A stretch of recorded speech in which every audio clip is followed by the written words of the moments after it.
മക്കളെ ഉണ്ടാക്കുക, അതൊരു കല്യാണം കഴിച്ചു കഴിഞ്ഞ ആൾക്കാർ മക്കളെ ഉണ്ടാക്കുക, മക്കൾ പിന്നെ ഭാവിയിൽ വൃദ്ധരായി കഴിയുമ്പോൾ അവരെ നോക്കുക, പാരൻസിനെ നോക്കുക, അത് നമ്മൾ എന്തോ കടപ്പെട്ടിരിക്കുന്നു, ഇങ്ങനെയൊക്കെയുള്ള ഭയങ്കര മോശപ്പെട്ട ഒരു സിസ്റ്റമാണ് ഇത് ഇവിടെ ഉള്ളത്. ഞാൻ പറയാനുള്ളത്, എനിക്ക് ഇവിടുത്തെ ഫാമിലി സിസ്റ്റത്തോടൊന്നും ഒരു തരത്തിലും അംഗീകരിക്കാൻ പറ്റില്ല. ഞാൻ എൻ്റെ സ്വതന്ത്രമായിട്ട് ജീവിതത്തിൽ എനിക്ക് ഇഷ്ടമുള്ള പോലെ ജീവിക്കുന്ന ആളാണ്. അപ്പൊ എന്നെ ഇതൊന്നും ബാധിക്കുന്ന കാര്യമില്ല. പക്ഷേ ലക്ഷ്മി അറക്കൽ ഈ പറയുന്ന ആളെ മനസ്സിലായല്ലോ അല്ലേ?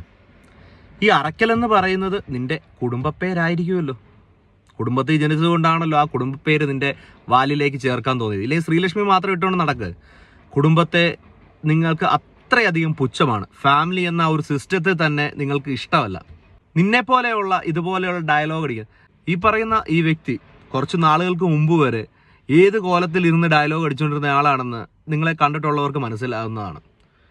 രാത്രി വന്ന് വെച്ച് ഓരോ ലൈവ് ഇടും, അതിനകത്ത് പറയുന്ന തെറിയും ചീത്തയും ബഹളവും എല്ലാം കേട്ട് നല്ല കുടുംബത്തിൽ പറഞ്ഞ ആളാണെന്ന്